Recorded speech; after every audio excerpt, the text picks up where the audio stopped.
예, 지난 수요일에는 우리 6월절에 대해서 살펴보았습니다.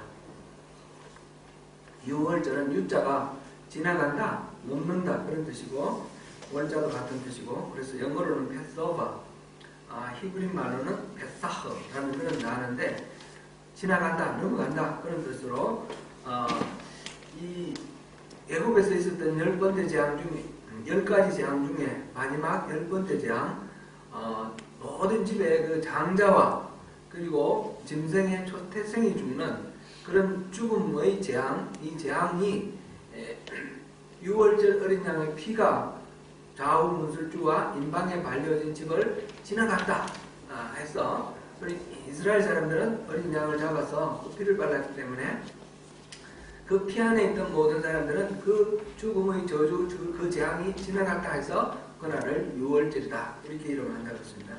그래서 이 6월절은 이집트 사람들에게는 재앙이었지만 이스라엘 사람들에게는 해방절입니다. 그 이집트 사람에게는 재앙이 되고 이스라엘 사람들에게는 해방이 되는 이 중요한 기준은 이 사람들이 아브라함의 자손이었기 때문도 아니고 행동이 또 거룩했기 때문도 아니었습니다. 오직 그 6월절 규례를 주신 하나님의 명령대로 어린 양의 피를 집에 발랐느냐 안 발랐느냐 이 피가 그 기준이 되었다라는 것을 보았습니다. 이 6월절 구약에 있는 모든 사건들이 신약의 사건들의 예표인데 미리 보여주는 그런 예표인데 이 6월절 사건은 바로 예수 그리스도 어린 양 대신 우리 예수 그리스도의 예표였다 그랬습니다. 그래서 예수님께서 실제로 제사장이 되어 이 땅에 오셨을 뿐만 아니라 제물 어린 양의 그 피가 바로 되셔서 그분의 흘리신 피로 인해서 우리가 그 재앙에서 죽음의 재앙에서 우리가 지나가는 구원을 얻는 그런 그리스도의 보혈의 능력을 우리가 미리 이 6월절을 통해서 볼 수 있다 하는 것을 우리가 알아봤습니다. 오늘은 그 다음에 이어지는 무교절에 대해서 우리가 살펴봅니다. 6월절을 기점으로 해서 이제 이스라엘 사람들이 그 애굽에서 탈출을 하죠. 6월절 그날 밤 지나면서 아침에 탈출을 하는데 그로부터 일주일 동안을 6월절 다음 일주일 동안을 무교절로 그렇게 했습니다. 6월절이 되는 거는 그 이후에 해마다 이제 6월절을 지나는데 양을 선택하는 거는 며칠 날이었습니까? 이거는 좀 기억하고 있으면 좋습니다. 10일날, 그죠? 10일날. 그 달이 무슨 달이었어요? 아비벌, 그죠? 아비벌. 아비벌이 그때부터 정월이 됩니다. 그전에는 정월이 아니었는데 그때부터 1월, 새해가 이제 바로 그때가 새해가 되는 거예요. 그래서 10일날 이 양을 흠없는 1년 된 어린 양, 어린 양이라 그랬는데 염소도 괜찮다 그랬어요. 양이나 염소. 통칭해서 어린 양이라고 그랬습니다. 어린 양 선택을 해가지고 며칠 날 잡습니까? 14일 날 잡습니다. 그죠? 14일 날.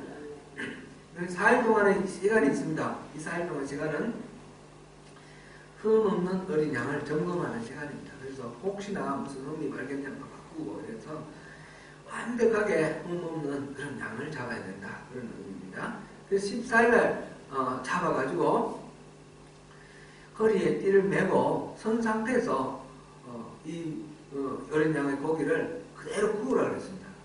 뭐 내장도 꺼내지 않고 통째로 그대로 구워가지고 그 피는 좌우 문술주와 인방에 바르고 그리고 이렇게 죽음의 사자가 지나간 것처럼 그거는 그렇게 하는데 이 어린 양을 구워서 먹고 그 다음에 무교병과 무교병 그러니까 이스트를 부풀리는 그거 있지 않습니까? 효소, 효모 이거를 쓰지 않고 반려되지 않는 빵 무교병을 먹고 쓴나물을 같이 먹고 그리고 그 다음에 아침 일찍 이제 급하게 떠나가는 거죠. 떠나가는 그런 과정입니다. 그거를 이제 6월절, 그 다음에 그날부터 시작해서 일주일은 무교절 이렇게 되어 있습니다. 6월절하고 무교절은 이렇게 이어져 있습니다. 그죠? 이어져 있는데 의미는 뭔가 좀 다른 의미가 있는 것 같습니다. 그런데 통상적으로는 이거를 하나로 이렇게 생각했습니다.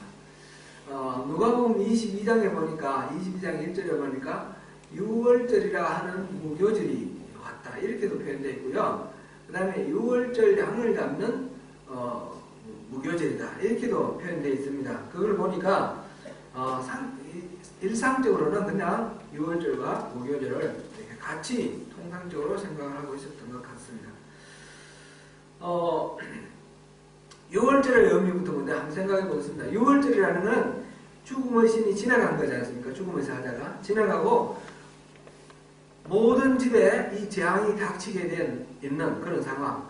이 유대인들도 마찬가지로 우상을 숭배했습니다. 그죠? 우상 숭배가 만약 죽음 이유였으면 다 죽어야 되는 그런 상황이었는데, 단지 그 어린 양의 피 안에 있는 그 하나님이 말씀해 주신 유월절 규례로 인해서 그 피 안에 있음으로 보호되는, 그래서 그 보호받고 이 죽음의 사자가 지나가서 생명을 건지게 된 겁니다. 이것이 바로 구원입니다. 그죠? 구원. 우리가 말하는 구원은 우리는 죄의 삭은 사망이니까 우리는 당시 죄인으로 태어났고 그 삭스로 우리는 사망, 영원한 죽음으로 들어가야 될 그런 존재입니다. 그런 존재인데 예수 그리스도의 보혈로 우리가 건진받고 생명을 구원받는 그것이 바로 구원입니다. 이제 복음을 이렇게 전하고 이렇게 사람들하고 얘기를 하다 보면 이 예수 믿으라는 말을 굉장히 기분 나쁘게 받아들이는 그런 경우들이 많아요. 가만 놔두면 뭐 천국 가든지 극락 가든지 뭐 적당히 좋은 나라로 갈 수 있는데, 그죠? 그렇게 생각합니다. 그러면 괜히 예수 믿어라! 예수 안 믿으면 지옥 간다! 그래가지고 막 복음을 전하는 사람이 자기들을 지옥으로 떠다 미는 것처럼 이런 생각을 하는데, 그런 게 아니죠. 지옥으로 달려가게 돼 있습니다. 가만 놔두면 지옥으로 흘러가게 되는데, 제발 가지마, 제발 가지마. 지옥으로 가는 걸 만류하는 거예요. 근데 괜히 예수 믿으라고 해가지고 지옥으로 떠미는 것처럼 그렇게 이해하는데, 구원이라는 것은 그게 아니라 우리 다 멸망당할 존재인데, 멸망당할 존재, 우리 유일하게 살아날 수 있는 그 방법, 그 길이 바로 우리 예수님이니까 예수 믿고 우리 같이 살자, 그런 내용이죠. 그래서 이 유월절은 바로 그러한 구원을 얘기하는 그런 날입니다. 그래서 이 유월절 사건은 단번에 순간적으로 일어난 한 번의 그런 사건입니다. 그 이어서 무교절이 이어집니다. 무교절은 유월절은 구원의 사건이다 이렇게 말하면, 무교절은 그 다음부터 구원받은 백성들이 어떻게 살아가야 하느냐 하는 삶의 실제를 나타낸다 이렇게 보면 좋겠습니다. 이제 절기 조금 이따가 다시 말씀 나누겠지만, 이 절기는 해마다 그 시즌, 영어로는 시즌이잖아요, 그죠? 그 시즌이 되면 기억하게 하는 그러한 특별한 날짜입니다. 구별된 날짜입니다. 그래서 무교절은 6월절은 어린 양의 피가 매개가 되는데, 그래서 넘어가는 게 매개가 되는데, 무교절은 무교병을 먹는 반려되지 않은 떡을 먹는 그것을 매개로 해서 무교절이라고 이름을 붙였습니다. 그날 이제 애굽에서 탈출해 나가야 되는 그런 상황 속에서 긴박한 가운데 먹고 출발하기 위해서 스탠바이하고 있는 그런 수두름 속에서 진행되었고, 무교병과 쓴나물을 먹었습니다. 쓴나물은 무엇을 의미하는 거라고 그랬죠? 쓴나물은 일단 고생입니다. 고생이죠. 고생을 나타내는 거예요. 고통. 그러니까 이집트에서 겪었던 그 고통을 이 무교병과 더불어 쓴나물을 먹을 때마다 기억하는 게 첫 번째입니다. 근데 그 고통은 그 쓴나물 먹을 때마다 쓰라린 그 쓴맛, 그것은 단순히 구원받기 전에 살았던 애굽에서의 노예생활의 고통만을 말하는 것이 아니라, 그 이후에 구원받은 백성들이 지금 무교절 계속 이 쓴나물을 그 이후에 이어지는 그런 삶과 연결되는 매개입니다. 그래서 그 이후에 살아가는 삶 속에서도 고난이 있다는 것을 의미합니다. 예수님의 고난, 그까지도 우리가 의미하는 겁니다. 이게 예수님이 십자가를 지신 그 고난 덕분에 우리가 구원받았다는 것, 그리고 그 고난에 우리가 동참함으로 예수님의 그 부활 생명에 우리가 동참할 수 있다는 것, 그것을 같이 의미하는 것입니다. 우리가 예수님의 고난에 동참하는 것을 주님이 기뻐하신다는 것은 로마서 8장 17절에 자녀면 또한 상속자 곧 하나님의 상속자요 그리스도와 함께한 상속자니 우리가 그와 함께 영광을 받기 위하여 고난도 함께 받아야 할 것이다. 이렇게 되어 있습니다. 그리고 우리는 상속자로서 하나님의 영광을, 하나님의 그 모든 유산을 우리가 다 받아 누리는데, 그 유산은, 가장 큰 유산은 영원한 생명의 유산입니다. 그 유산을 다 받아 누리는데, 그 유산만 받아 누리는 것이 아니라 거기에 고난도 함께 받아 누리는 겁니다. 고난을 받아 누린다는 게 좀 말이 좀 그렇게 하지만, 하나님은 우리가 그 고난도 함께 받아 누릴 때 우리를 기뻐하십니다. 성경에 여러 군데 그런 게 나오는데 베드로전서 4장 13절에도 그런 말씀이 있습니다. 오히려 너희가 그리스도의 고난에 참여하는 것으로 즐거워하라. 이는 그의 영광을 나타낼 때에 너희로 즐거워하고 기뻐하게 하려 함이라. 그리스도의 고난에 참여하는 것을 기뻐하라고 했습니다. 그것을 즐거워하라고 했습니다. 그래서 그것을 의미하는 이 쓴나무를 먹는 것입니다. 여러분, 신앙생활하고 예수 믿으면 그다음 모든 일이 그 다음에 만사형통하고 우리 하나님 우리 아버지신데 아무 일도 없으면 좋겠는데 그렇습니까? 안 그렇죠. 예수 믿지 않을 때하고 예수 믿을 때하고 이제 우리 마음속 영혼의 평안함을 빼놓고 육체로 따졌을 때 어느 쪽이 더 편할까요? 안 믿었을 때가 차라리 편해요. 믿으면 오히려 더 힘든 일이 더 많습니다. 그 전에 같으면 화나고 때려버리면 되는데 그 다음에 못 때리고 그냥 참고 있으니까 속에서 불이 나가지고 막 고민하죠. 그러면서 하나님한테 나가면 또 죄책 감속에 시달리기도 하고 그죠? 그러면서 회개하고 막 이러지 않습니까? 훨씬 더 고통스러워요. 그 전에는 그냥 싸워버리고 그냥 뭐 세상 사람들 술 마시고 뭐 풀어버리고 이러면 쉽게 해결되는 것 같은데, 근데 예수를 믿고 나면 이게 그게 안 돼가지고 이게 참아야 되고 막 이러니까 더 어려운 것 같아요. 그뿐만 아닙니다. 예수 믿으면 손해도 많이 봐야 되고요. 막 적당하게 어렁뚱땅 속이면서 그냥 넘어가면 좋겠는데 그게 마음속에 괴로움이 되니까 나는 말씀대로 살아야지. 그러면서 안 속이고 하려니까 이익도 뭐 많이 못 받고 오히려 손해 볼 때는 손해 많이 보고 받을 돈은 못 받고 줄 돈은 줘야 되고 받을 돈은 못 받고 이런 일이 얼마나 많습니까? 그런 것뿐만 아니라 여러 가지 인간관계 속에서도 참 억울하게 애매하게 당하는 일도 많고요. 예수 믿음으로 인해서 그런 고난을 당하는 것을 주님은 기뻐하신다는 겁니다. 그럴 때 고난 안 당하고 그냥 기분 내키는 대로 살아버리는 것은 주님이 싫어하셔요. 그때 고민하고 벌민하고 갈등하면서 씨름하면서 살아가는 것을 그걸 하나님이 좋아하셔요. 그걸 기뻐하셔요. 사랑하는 성도 여러분, 주님이 기뻐하시는 것을 선택하시기로 합니다. 간절하게 축원합니다. 비록 힘들고 여러분들이 힘들고 저나 여러분이나 마찬가지 아닙니까? 말씀대로 살아가는 것은 이 구원받은 자로서 유월절의 삶이 아니라 무교절의 삶을 살아가는 것은 좀 고통스럽습니다. 이 맛있는 빵이 아니라 무교봉을 먹는 거고 쓴나물을 먹는 거니까 어렵습니다. 그런데 그 속에서 우리가 진짜 하나님이 나 이렇게 하는 걸 기뻐하신다는 것을 우리가 또 알지 않습니까? 알므로 인해서 우리 안에 영혼의 기쁨이 있죠. 영혼의 기쁨.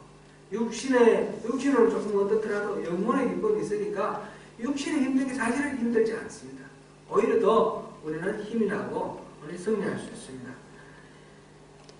우리 믿음의 선배들은 다 그렇게 살았습니다. 예수 믿고 베드로가 황제가 되었습니까? 로마 제국의 황제가 되었습니까? 베드로는 십자가를 거꾸로 지고 사형을 당했습니다. 예수님의 12제자들이 다 그렇게 핍박당하고 다 순교했습니다. 마지막으로 요한까지도 그렇게 순교를 했습니다. 예수를 믿고 예수님의 그 길로 살아간다는 것은 바로 우리의 십자가를 지고 가는 그런 삶입니다. 우리를 스스로를 부인하고 나를 죽이는 그런 삶입니다. 나는 없다. 내 자아가 살아가지고 꿈틀거리는 그런 인생을 포기하는 것입니다. 그래서 육신적으로는 힘들지 모르지만 그것을 인하여 영광 받으시는 하나님으로 인하여 우리가 영혼의 평강과 기쁨을 누릴 수 있는 그런 것이 바로 이 무교절의 삶입니다. 쓴나물은 고난을 의미한다. 그러고 이제 무교병은 무엇을 의미를 할까? 이렇게 생각할 수 있는데 이걸 한번 따져볼 수, 깊이 있게 한번 생각해 보면 좋겠는데요. 왜 무교병은 무엇을 의미할까요? 우선은 이 지금 바로 아침에 떠나야 되니까 이 반죽을 부풀려서 맛있는 빵을 만들 만한 시간적 여유가 없는 그런 긴박함을 의미하는 거라고 볼 수 있겠죠. 저는 뭐 빵 같은 거 만들 줄 모르는데 반죽을 잘해가 카스테라 같은 거 이렇게 하려면 오래 이렇게 저어가지고 반죽 만들어가지고 이렇게 숙성시켜서 이스트를 넣어서 숙성시켜서 그래가지고 만들죠. 저는 막 말만 들었습니다만 안 만들어봤지만 그렇게 해야 된다는 걸 제가 우리 상식적으로 알고 있습니다. 근데 그럴 여유가 없다는 거죠. 여유가 없어서 그냥 굽는 겁니다. 그래서 무교복은 이렇게 긴급한 상황, 이 구원받는 것은 우리 영혼을 구원받는 이 일은 사실상 하나님이 기회 주실 때 그때 구원받아야 됩니다. 예수님한테 그 제자들이 그 예수님을 따르던 사람들 중에 그런 이야기 있죠. 예수님 나를 따르라 그랬더니 뭐 밭을 새로 샀는데 좀 보고 가야 됩니다. 그런 사람은 탈락했습니까? 합격했습니까? 탈락했습니다. 그죠? 이런 뭐 세상 일에 뭔가 계산할 거 있고 따져야 될 거 있고 또 미련이 남아있고 먼저 우선순위를 그쪽으로 넣으면 이게 안 되는 겁니다. 안 되는 겁니다. 우리 구원받는 것은 우선순위가 바로 그것이어야 됩니다. 생명을 얻는 것 그 자체에 우선순위가 있어야 됩니다. 그래서 이거는 부풀려서 빵을 만들 수 있을 만한 그런 여유가 없다. 긴박하다. 그 구원의 그 긴박성을 우리가 말했고 우선순위의 아주 최우선선 그거를 의미하는 것이 되겠죠. 그리고 또 여기서 보니까 12장에서 무교절에 대한 얘기 보니까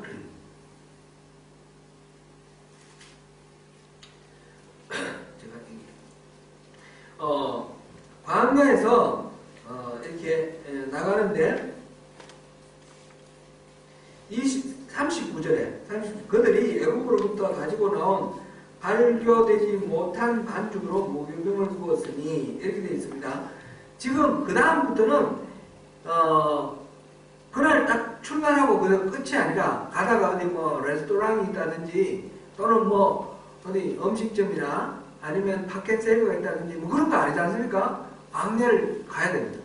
광야를 가는 동안에 먹을 양식을 준비해가 들고 가야 되는데 이 양식이 그렇게 오랫동안 충분히 이렇게 준비할 만한 그런 여유도 없는 상황이죠. 근데 이제 반죽을 해가지고 이렇게 들고 가다가 그 빵을 구워서 먹으면 좋겠는데 반죽을 해서 갖고 가면 요즘같이 방부제가 이렇게 뭐 있고 뭐 이렇게 냉장고가 있고 이런 데 같으면 오래 보존할 수 있지만 그 사막의 뜨거운 그 열사에서 이거를 갖고 가면 얼마 안 가서 못 쓰게 되죠. 이게 반죽이 쉬어버리고 못 쓰게 됩니다. 그래서 이스트를 넣은 거 부풀린 빵 이거는 빨리 쉬는데 그거 없는 그냥 밀가루 이것만 가지고는 그 다음에 더 오래 보존할 수 있는 그런 반죽이 됩니다. 그래서 반죽을 오래 보존하고자 하는 그런 의미가 있고요. 그것보다도 이 두 가지 의미는 하나의 이제 우리가 당장 보이는 그런 의미인데 오늘 여기에 13장 1절부터 10절 사이에 이게 무교절에 대한 의미가 다시 리마인드가 나와 있는데, 여기서 보면 단순히 이게 급하다든지 오래 보관한다든지 그런 의미 이상의 의미가 나와 있습니다. 3절 보니까 이렇게 되어 있습니다. 모세가 백성에게 이르되 너희는 애굽 곧 종되었던 집에서 나온 그날을 기념하여 유교병을 먹지 말라. 여호와께서 그 손의 권능으로 너희를 그곳에서 인도해 내셨습니다. 무교병을 먹는 거는 구원받은 그 하나님의 은혜를 기억하는 의미가 있습니다. 그죠? 기억하는 의미가 있고, 또 7절 보니까 이래 동안에는 무교병을 먹고 유교병을 내게 보이지 아니하게 하며 내 땅에서 누룩을 내게 보이지 아니하게 하라. 단순히 반죽만 그렇게 하려고 그러면 누룩까지 뭐 이렇게 말할 필요가 없지 않습니까? 그런데 누룩조차도 눈에 보이지 않게 하라는 것입니다. 그래서 그 누룩조차 다 치워버리라. 그렇게 되어 있는 거 보니까 이 누룩 자체에 뭐가 의미 부여가 있는 것 같습니다. 이 하나님이 무교병을 먹으라고 하실 때는 누룩을 넣지 않는 빵을 먹기를 원하시는 것이고, 누룩이 갖고 있는 어떤 의미, 그 의미를 버리기 위해서, 이 의미를 이거를 거절하기 위해서, 그래서 누룩을 지금 얘기하고 있는 것 같습니다. 이 부분은 우리 고린도 전서를 읽어보면 우리가 알 수 있습니다. 고린도 전서 한번 보겠습니다.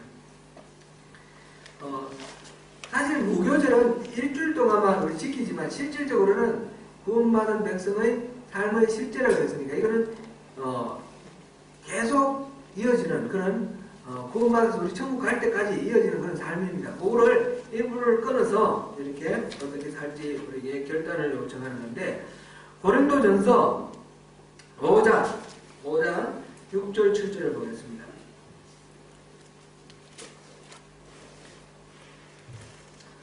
고린도전서 5장 6절 7절 8절까지 6, 7, 8절까지 읽으면 좋겠습니다. 같이 읽습니다. 너희가 자랑하는 것이 옳지 아니하는가? 적은 누룩이 온 덩어리에 퍼지는 것을 알지 못하느냐? 너희는 누룩 없는 자인데 새 덩어리가 되기 위하여 묵은 누룩을 내버리라. 우리의 유월절이라 곧 그리스도께서 희생되셨느니라. 이러므로 우리가 명절을 지키되 묵은 누룩으로도 말고 악하고 악에 찬 누룩으로도 말고 누룩이 없이 오직 순전함과 진실함의 뜻으로 하자. 무슨 의미인지 탁 들어오죠. 누룩은 뭔가 영향력, 작은 것이 점점 영향력을 확대해 나가는 것을 말하는 것, 우리가 이해할 수 있고, 8절에서 보니까 묵은 누룩으로도 말고 악하고 악에 찬 누룩으로도 말고, 그러니까 묵은 누룩하고 악하고 악에 찬 누룩, 이거는 같은 말을 다르게 지금 반복한 겁니다. 그 다음에 누룩이 없는 것, 순전함과 신령함을 하자, 진실함을 하자. 그래서 누룩이라는 것이 갖고 있는 이미지, 성경에 누룩에 대한 언급이 여러 군데 있는데, 그냥 객관적으로 누룩을 영향력이 있는 것만 말하는 그런 부분도 있어요. 예수님의 그 비유에서. 그런데 대부분은 누룩이 이렇게 악한 영향력을 나타내고 있습니다. 악한 영향을 나타낼 때 누룩이라는 그런 비유를 쓰는데, 그래서 여기서 우리가 보듯이 이 무교절에 무교병을 먹는 것은 이 누룩이 갖고 있는 이미지, 유대인들이 생각할 때 누룩하면 떠오르는 이미지, 악과 악의 찬, 이런 이미지, 그러니까 불결함, 진실하지 못하고 깨끗하지 못한 것, 이것을 빼버리는 순결함과 진실함, 이것을 나타내는 거죠. 그래서 누룩을 넣은 유교병을 먹지 않고 누룩을 빼버린 순전한 그런 무교병을 먹으라라는 거죠. 무교병을 먹는 것 자체가 우리 삶이 거룩하고 순결하게 성결되는 것을 의미하는 것이다 라는 것을 여기서 우리가 알 수 있습니다. 여기서 이 무교병을 먹는 것은 우리 단순히 우리 한 사람 개인의 이야기 아니죠. 바로 이스라엘 민족에 대한 이야기입니다. 그죠? 지금 출애굽기는 광야 교회의 시작이라고 그랬고 하나님 나라에 이렇게 나타내는 모델이라고 그랬는데 바로 이런 유월절 어린 양의 피도 마찬가지고 지금 무교병 선담도 그렇고 이것은 어떤 개인의 어떤 결단이나 구원이나 이것만 말하는 것이 아니라 공동체의 구별을 말합니다. 그러니까 여기서는 바로 교회의 거룩함과 순결함, 우리 신학 개인적으로 우리가 순결하고 거룩해야 된다는 거하고 우리 교회가 거룩하고 순결해야 된다. 이것을 우리가 여기서 무교명을 통해서 우리가 알아야 되겠습니다. 이스라엘 사람들은 오늘날도 이 누룩이라는 것을 문자 그대로 그 누룩으로 이해를 해서 유월절 때 가보면요. 전에 제가 가본 건 아니고 KBS에서 다큐멘터리라는 걸 봤는데 유월절 지낼 때 그러더라고요. 그 집에 있는 모든 누룩들을 다 꺼내가지고 동네마다 이제 말하자면 구멍가게 있지 않습니까? 우리 여기 같은 대여리 동네 그 대여리가 커뮤니티 센터나 비슷한 그런 역할을 해요. 그래서 거기에 유월절마다 집집이 그 누룩을 다 거기 보관하는 거예요. 그런 칸을 만들어가지고 다 보관해놓고 이름 펴서놓고요. 해마다 하니까 해마다 그렇게 해요. 그리고 그 이전에 유월절 이전에 그 빵 같은 거 먹었던 거는 다 뭐 하나도 이 효모가 들어가는 거는 하나도 집에 두지 않고 다 이렇게 버리더라고요. 다 버려가지고 뭐 거지도 갖다 먹지만 나간 애들, 이 관광객들 이런 사람들 다 먹도록 이렇게 내놓고 이런 식으로 하는데 여기서 문자적으로 그냥 그거를 얘기하는 것보다는 의미적으로 상징적으로 우리 삶 속에서 도덕적인 어떤 불결함이라든지 또는 영적인 순수하지 못함 이런 것들을 버리고 깨끗하게 정결하게 구별되는 것 그것을 이해하는 것으로 우리가 살면 좋겠습니다. 하나님께서 모세를 통해서 유월절 그날로 시작해서 일주일의 무교절을 지키라고 했는데 그것은 우리 삶의 실제가 바로 이렇게 누르고 없는 삶 그리고 고난을 묵상하는 삶 이 유월절 하나님 어린 양 그 피를 묵상하는 그런 민족의 명절로 그렇게 기억하도록 이렇게 이 절기를 정해놓았고 하나님의 교회는 그렇게 구별되도록 우리에게 요청합니다.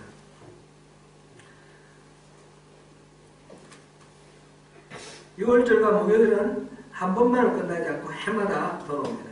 자손 대대로 그것을 지키라고 지금 12장 24절 25절에 그렇게 기록하고 있습니다. 하나님께서는 출애굽을 경험하지 못한 자손들이라 할지라도 그거를 그냥 자기들이 안 겪어봤으니까 모르는 그런 것이 아니라 겪어보지 않더라도 항상 똑같이 조상들이 기억했던 것처럼 기억하도록 그렇게 명령을 하셨습니다. 그래서 절기라는 걸 만들었습니다. 시전, 절기. 이스라엘 우리 나중에 또 기회 있을 때 절기에 대해서 또 따로 공부할 시간이 있을 것입니다. 이스라엘 사람들의 3대 절기가 있죠. 첫 번째 절기는 뭐예요? 유대인들 구약시대의 절기 첫 번째가 바로 이 유월절과 무교절 이어지는 이겁니다. 두 번째는 뭐가 있습니까? 네?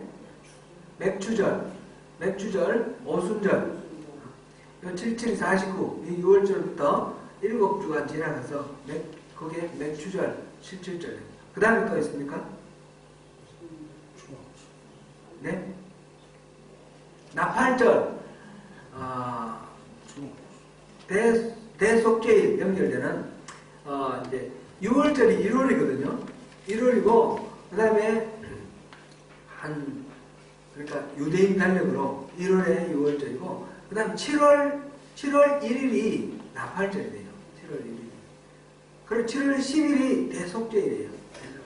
그래서 이렇게 세 개가 가장 큰 명절입니다. 가장 중요한 절기입니다.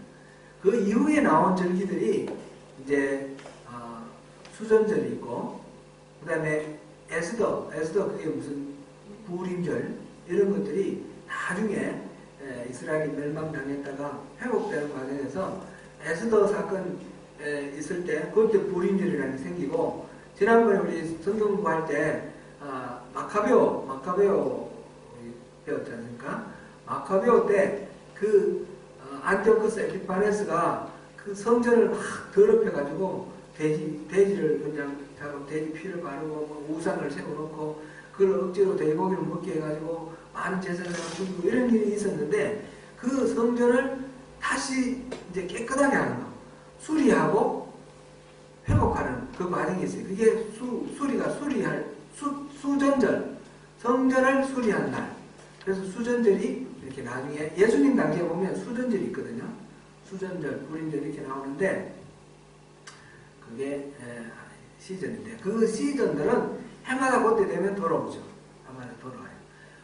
기독교에도 이렇게 시즌이 있습니다.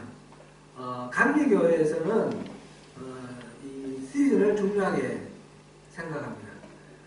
제가 보니까 이제 베프티스트 침례교하고 이렇게 감리교하고 이렇게 통합을 했는데, 침례교에서는 거의 그 시즌을 생각을 안 하더라고요.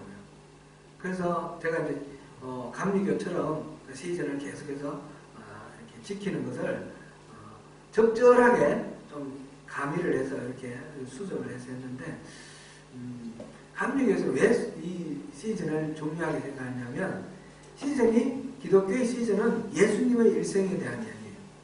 예수님의 일생, 기독교 시즌 중에 첫 번째 시즌은 뭐냐면 11월 마지막 주부터 시작해서 11월 마지막 주가 보통인데, 어떨 때는 12월 첫 주가 될 때도 있어요. 근데 12월 마지막 주, 그러니까 크리스마스 되기 전 네 번의 주일이 이게 이제 강림절이라고 해요.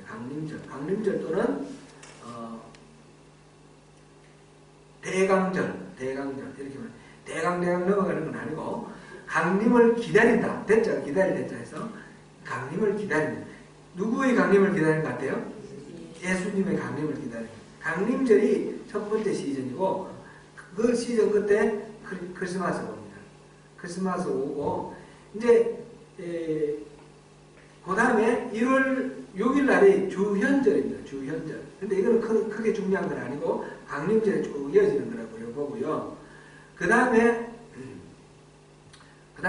오는 절기가, 중요한 절기가 부활절입니다. 부활절은 보통 3월이나 4월에 오죠. 해마다.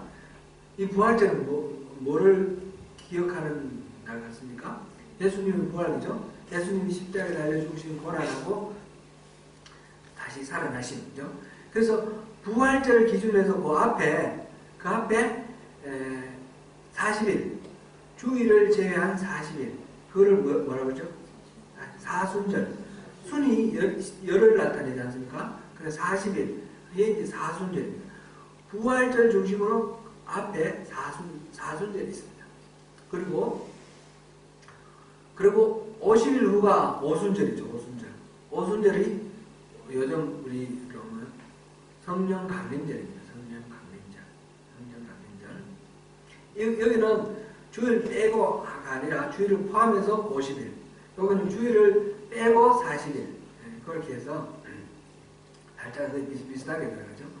그래서 오순절 뒤에 성령 강림절. 그러니까 부활절, 성령 강림절, 이게 이제 중요한 절기입니다. 그 사이에 이렇게 있고요. 그리고는 성령 강림절이 쭉 연말까지 이렇게 갑니다. 제가 이제 갑자기 생각이 가운을 입지 않습니까? 가운을 입으면 여기 이렇게 스토리라 그래서 이렇게 걸치는 거 있죠. 걸치는 거 이렇게 우리 매월 첫 주일날 우리 성찬식을 하니까 앞으로 보실 거예요. 이 스토리의 색깔이 또 여러 가지가 있어요. 그 색깔이 다 의미가 있습니다. 지금은 초록색입니다. 초록색은 성령 강림을 나타내고 있습니다. 이제 제가 그동안에 제가 소명교회에 부임하고 난 뒤에 이 가운을 입었을 때는 항상 성령 강림절 시즌이에요. 그래서 항상 초록색만 제가 이렇게 두르고 왔는데, 이제 연말 되면 색깔이 또 달라질 거예요. 보라색도 되고요, 흰색도 되고요, 빨간색도 되고요, 금정색도 되고 그럴 겁니다. 이제 이 색깔이 그냥 의미 없이 그렇게 하는 게 아니라 다 의미를 두거든요. 왜 이거를 이렇게 자꾸 해마다 그렇게 기억해야 되느냐? 그런 것을 기억함으로써 예수님이 어떻게 사셨고, 어떻게 죽으셨고, 어떻게 부활하셨고, 이것이 그냥 아련한 2000년 전에 그런 추억이 아니라 예수님의 그 생애가 오늘날 내 삶 속에 영향을 주도록 하기 위해서 그렇습니다. 우리 다음 주일날 우리 성찬식을 할 겁니다. 성찬식 하는 것도 이게 그냥 우리 빵 한 조각 나눠 먹고 포도주 한 잔 이렇게 마시는 게 아니잖아요.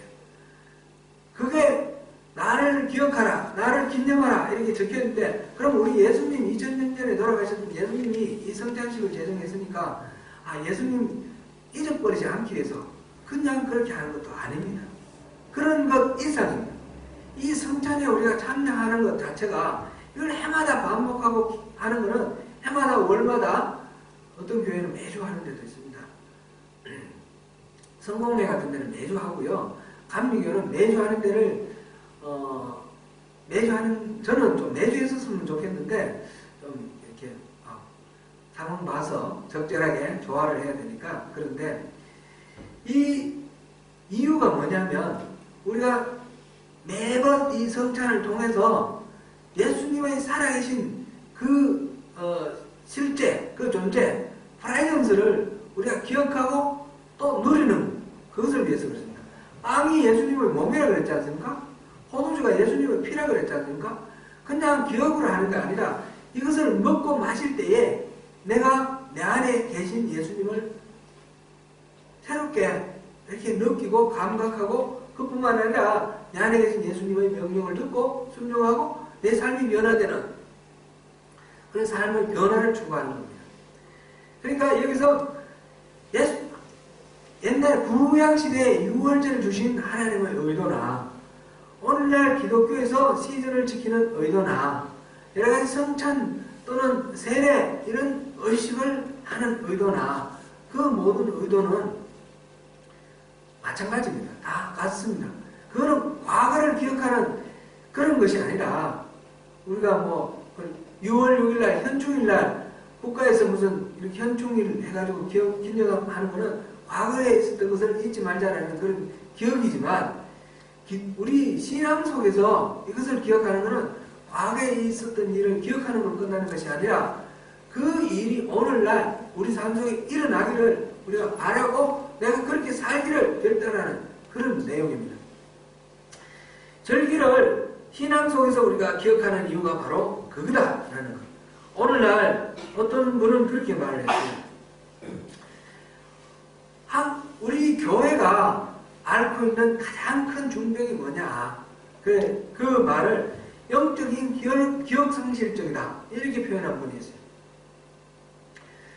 우리가 하나님이 시간을 색깔을 만드시면 예전 것은 다 잊어버리고 이 새 것을 봐야 되는데, 근데 계속해서 잊어버리라 하면서 기억하라는 것이 있어요. 그게 뭡니까? 하나님의 행하신 일, 하나님이 어떤 분이신지 그걸 기억하라. 그거는 과거를 잊지 않기 위해서 기억하는 것이 아니라 하나님이 어떤 일을 행하셨고 하나님이 어떤 분이시라는 것은 현재 그 일을 하시는 분이고, 현재 바로 그런 성품을 가지고 나에게 구체적으로 역사하시는 분이라는 그런 의미입니다. 우리 하나님은 지금도 살아계신 분입니다. 우리 예수님은 2000년 전에 살다가 돌아가신 분이, 그리고 성천하신 분이 아니라 그런 분이시지만 지금도 살아계신 분이에요. 여러분 안에 그리스도 계십니까? 아멘. 아멘. 예수님은 우리 안에 살아계셔요. 현재. 옛날로만 생각하는 것이 아니라 현재 살아계신다는 걸 우리가 어떻게 해야 됩니까? 우리가 계속 이거는 우리가 잊어버리면 안 되는 것입니다. 기억해야 되는 것이고, 또 그 예수님, 살아계신 우리 예수님하고 대화를 나누고 관계를 하면서 그래서 신앙의 본질이 하나님과의 친밀한 교제라고 했잖아요. 성경 공부 열심히 해가 성경 이렇게 돼서 이렇게 살아야지, 이건 아니라고 했습니다. 현재 살아계신 분, 그분과의 관계, 그것을 이루기 위해서 우리가 기억해야 되는 것입니다. 그래서 우리에게 절기를 주신 이유는 바로 그러한 기억의 중요성 때문에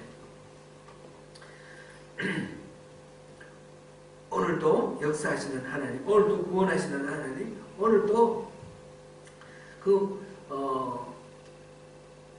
무교병을 먹고 선나무를 먹는 그런 마음으로 주님과의 관계를 맺기를 원해서, 그래서 6월절과 무교절의 절기를 주셨습니다. 자, 그러면 이제 이스라엘 백성이 6월절 그 첫날 밤에 서둘러서 애국을 출발을 하게 되었는데,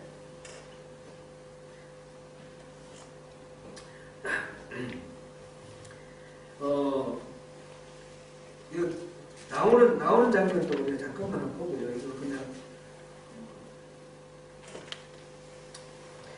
29절부터 36절까지는 열제재앙 마지막 나오는 장면인데, 그날 보니까 왕위에 앉은 바로의 장자로부터 옥에 갇힌 사람의 장자까지와 가축의 처음 난 것을 다 치셨다고 했습니다. 그래서 다 집집마다 애곡 소리가 들리고 부르짖음이 큽니다. 그래서 바로가 드디어 항복하고 모든 이스라엘 자손은 일어나서 내 백성 가운데서 떠나서 너희 말대로 가서 여호와를 섬기라, 그렇게 말하면서 너희들이 처음 요구했던 것처럼 양도 데리고 가고 소도 데리고 가고 모든 짐승 다 데리고 갈 뿐만 아니라 아이들도 데리고 가고 다 데려가라. 그러면서 나를 위해서 좀 축복해달라. 축복을 부탁을 합니다. 축복을 부탁하고, 그래서 포기를 했고 항복을 했고, 그 다음에 여기 보니까 또 우리 지난 시간에도 우리 잠깐 보았는데, 이스라엘 자손들이 모세의 말대로 애굽 사람들에게 우리가 이제 떠나갈 테니까 은금 폐물과 의복을 달라. 그래서 그걸 다 받아서 나옵니다. 그죠? 430년 동안 이 애굽에서 노예 생활하면서 못 받았던 품삯을 계산했다, 이렇게 생각할 수도 있고, 사실은 그건 뭐 달려서 한 건 아닌데 하나님 그렇게 하라 하시니까 그렇게 했는 거고, 이거는 모세에게 하나님이 처음 이스라엘 사람들을 이끌어낼 때 그렇게 말하라고 하셨을 뿐만 아니라, 보니까 아브라함 때부터 그 얘기가 나와 있더라고요. 보니까 아브라함에게 하나님이 400년 동안 애굽에 가서 노예 생활을 할 것이다. 나올 때는 큰 재물을 들고 나올 것이다. 이렇게 하나님이 말씀을 하셨어요. 하나님의 계획이 다 그렇게 돼 있었던 것이었고, 그 일환으로 이스라엘 사람들이 그 애굽 사람들에게 은금 폐물과 의복을 달라고 했습니다. 용도가 있었죠. 실제로 용도는 나중에 이제 하나님의 집 성막을 짓기 위해서 이 모든 것들을 다 활용하게 됩니다. 그 성막을 짓기 위해서 갖고 오라 하신 이것을 또 황금 성가지를 만들 때 잘못 쓰기도 했고요. 그랬는데 하나님께서는 이 모든 것들을 계획하셔서 이렇게 나오게 했습니다. 37절부터 42절 사이는 이스라엘이 애굽 땅에서 나오는 장면인데, 여기에 장정이 한 60만 가량이라고 했습니다. 유아 외에 보행하는 장정이 한 60만 가량. 그리고 민수기의 인구 조사하는 거 보니까 한 66만 정도 되는데, 그러면 전체 아이들과 여자들과 노인 다 합치면 한 200만 정도 된다. 이것도 우리가 이제 여러 번 얘기 들으셔서 그렇게 생각하실 것 같습니다. 이게 이스라엘 사람만 아니라 각족들도 있었고요. 또 양식도 좀 양식은 정말 준비해오지는 못했습니다. 그래서 양식 떨어져서 어떻게 해결합니까? 하나님 만나를 주셔서 해결합니다. 그죠? 예, 그렇게 하나님은 다 계획을 갖고 계셨죠. 그 다음에 41절을 우리 한번 읽어보겠습니다. 41절. 12장 41절 같이 읽습니다. 시작. 430년이 끝나는 그날에 여호와의 군대가 다 애굽 땅에서 나왔었죠. 아멘. 누가 나왔다 그랬죠? 여호와의 군대. 여호와의 군대. 이 이스라엘 사람들은 그 이집트에서 노예 생활하다가 나왔는데, 노예 생활을 하다가 나오는 이 사람들, 노예의 무리들, 이 노예의 무리들을 하나님은 뭐라고 말씀하셨어요? 군대. 여호와의 군대라고 말씀하셨죠. 하나님께서는 그저 이 사람들을 어중이 떠중이로 보지 아니하시고 여호와의 군대로 보십니다. 하나님의 나라를 세우는 하나님의 백성으로 보시고 하나님의 군대로 보시는 그런 것을 여기서 알 수 있습니다. 이들은 절대로 오합지졸이 아닙니다. 오합지졸이 아닙니다. 51절에 그 무리대로 이래 되는데 51절 바로 그날에 여호와께서 이스라엘 자손을 그 무리대로 애굽 땅에서 인도하여 내셨더라. 그 무리대로 이 말은 군대의 부대별로 이런 뜻입니다. 이렇게 조직화된 부대별로 이렇게 그런 의미입니다. 지금 41절과 51절에 지금 하는 말은 이스라엘 백성들은 그저 어중이 떠중이가 아니라 하나님의 군대로, 여호와의 군대로 이렇게 나와 있다라는 것입니다. 이제 이스라엘 사람들, 출애굽한 이 사람들이 바로 구원받은 우리 아닙니까? 구원받은 우리인데 우리 스스로의 정체성을 알아내는 의미로 우리가 여기서 새겼으면 좋겠습니다. 우리는 누구라고요? 여호와의 군대. 구원받은 우리는 그냥 개별적으로 내가 아무게 그것으로 끝나는 것이 아니라 여호와의 군대라는 겁니다. 군대는 논산훈련소 이런 데 가서 훈련받고 일정한 기간이 지나서 보통 군대가 되는데 하나님의 군대는 그게 아니죠.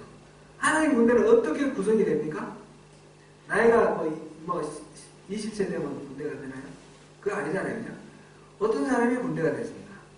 구원받은 사람, 거듭난 사람, 하나님의 그 선택을 받은 사람들이 바로 여호와의 군대가 됩니다. 그날부터 군대입니다. 따로 훈련받았고 나중에 일정한 시간이 지나고 난 뒤에 나중에 군대가 되는 것이 아니라 바로 구원받은 그 순간부터 하나님은 우리를 군대라고 불러주시는 겁니다. 우리는 군대라는 것은 뭡니까? 전쟁하는 당사자 아닙니까? 우리가 구원받는 그 순간부터 우리는 영적 전쟁 속에 들어갑니다. 영적 전쟁 속에서 우리가 함께 싸워가는 군인입니다. 군대가 전쟁을 칠 때에 가장 큰 특성은 1대1로 싸우는 것이 아닙니다. 부대와 부대, 단체가 싸웁니다. 그래서 영적 전쟁은 나 혼자 싸우는 게 아닙니다. 우리 흔히 빠지게 되는 어떤 실수가 뭐냐면 영적 전쟁은 나 혼자 하는 걸로 생각하고 내가 막 영적으로 아주 충만하고 고양돼가지고 그래 적과 싸우는 그런 걸로 생각하는데 혼자 나가 싸우면 어떻게 되죠? 전쟁에서? 이거는 백전백패입니다. 부대가 같이 움직여야 됩니다. 그러니까 우리 이 부대의 단위, 소대가 있고 중대가 있고 대대가 있고 이런데 우리의 부대는 어떻게 돼야 되겠습니까? 우리 보는 목장도 있고 순도 있고요. 우리 소명교회 요 부대가 있지 않습니까? 이게 같이 싸우는 거예요. 같이. 우리 스스로가 그 한 부대 안에 전부 자기 좋아하는 사람만 있습니까? 여성분들은 군대 안 가봐서 모르겠는데 모르실지 모르겠는데 그럼 충분히 짐작을 할 수 있겠죠. 한 부대에 서로 마음 통하는 사람이 한 부대에 들어가나요? 상관없어요. 그런 거하고. 그 중에는 정말 다 싫은 사회에서 상종하기 싫은 그런 사람도 있고요. 말 붙여보기 싫은 그런 사람도 있어요. 저도 이제 군대에 있을 때 생각하면 좀 끔찍한 사람들이 좀 있었어요. 아주 잔인하고 난폭한 사람도 있었고요. 그보다도 그런 사람은 그래도 차라리 나은데 나중에 보니까 그게 좀 동성애 이런 거 아닌가 싶은 생각이 드는데요. 그때는 그런 것도 몰랐어요. 그런데 이 고참한 사람이 계속 괴롭히는데 막 옆에 나가지고 모르는 사이에 귀에다가 막 입김을 막 불어넣고 있잖아요. 그런 놈이 있었어요. 지긋지긋했어요. 아주 끔찍해. 근데 그래도 그 사람이 우리 부대원이죠. 같이 싸워야 되죠. 전쟁을 치면 같이 힘을 도와서 싸워야 되잖아요. 끔찍이 싫었지만, 그죠? 그런 거 상관없이. 그러니까 하나님이 우리를 여호와의 군대라고 생각할 때 우리는 우리 정체성을 개인적으로 고립된 존재로 생각하지 할 것이 아니고 이 공동체로 부르신 하나님. 우리의 구원은 하나님이 일일이 한 사람 한 사람 불러 모으셨지만 에클레시아, 구원받은 사람들의 모임, 단체, 이 교회로 우리를 불러 모으셨잖아요. 우리 교회, 구원받는 순간 교회가 되는 거예요. 그래서 교회가 함께 영적 전쟁을 하는 것이고 교회가 함께 이 싸움에서 승리해 나가는 것입니다. 훈련은 끊임없이 살아가면서 훈련 받는 거예요. 일평생 훈련 받으면서 살아가는 것입니다. 그래서 이 영적 전쟁을 치를 이 여호와의 군대가 출발할 때는 어떻게 출발한다고 그랬습니까? 거듭남으로 출발한다고 그랬습니다. 거듭남은 바로 6월절 하나님의 그 어린 양의 보혈로 그 피로 인해서 우리가 구원받는 전적으로 하나의 은혜로 구원받는 그것으로 우리가 군대가 만들어지는 것이고 군대로 만들어진 우리는 그 다음부터는 어떻게 살아갑니까? 무교절로 살아가는 겁니다. 무교절로 영적 전쟁을 살아가는 군대의 그 삶은 무교절의 삶입니다. 그게는 무교병을 먹는 겁니다. 무교병은 이 누룩이 들어가지 않는 것. 아까 누룩은 악한 영향 그랬습니다. 그런 것들을 뺀 것. 그러니까 진실하고 순결한 것. 우리 여호와의 군대의 삶은 무기가 뭐냐? 거룩함입니다. 거룩함. 우리가 거룩함을 지켜나가는 것이 바로 영적 전쟁의 승리인 것입니다. 구원받을 때에 하나님의 은혜로 우리 거듭남으로 구원받았고 그 다음에는 우리는 이 영적 전쟁 속에서 거룩함을 지켜감으로 승리해 나가는 것입니다.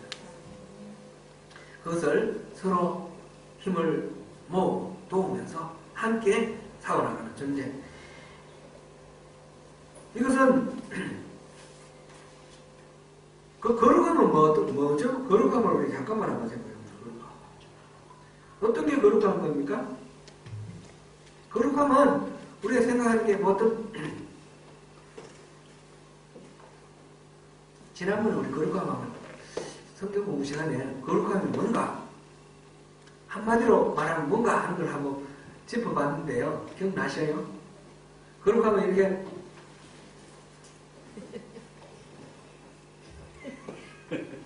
폼되는 것이 아니죠. 이거 아니고요.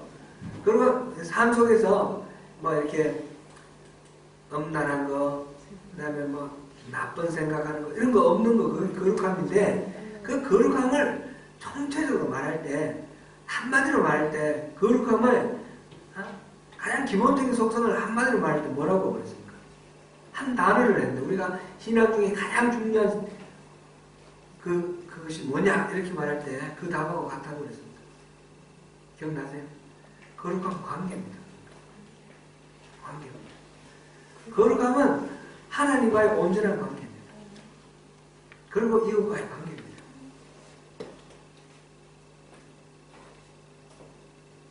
이 관계가 건강하게 세워져 있지 않으면 어떤 경우에도 거룩하다고 말할 수 없습니다.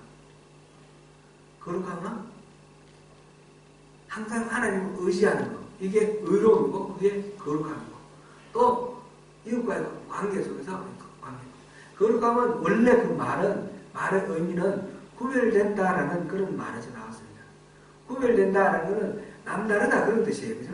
우리 세상 속에서 똑같이 살아가는데 우리 살아가는 가치관이 다르고 행동 패턴이 다르다는 겁니다. 구별된다는 뜻입니다. 어떻게 구별되느냐? 하나님과의 바른 관계 속에서 이웃과의 바른 관계를 맺어가는 그런 모습으로 세상 사람들하고는 차별화된다. 차별화되는 것이 바로 거룩함입니다. 무교절의 하나님 군대의 가장 큰 무기는 바로 이렇게 거룩합니다. 누룩이 들지 않은 그 무교병을 먹는 사람.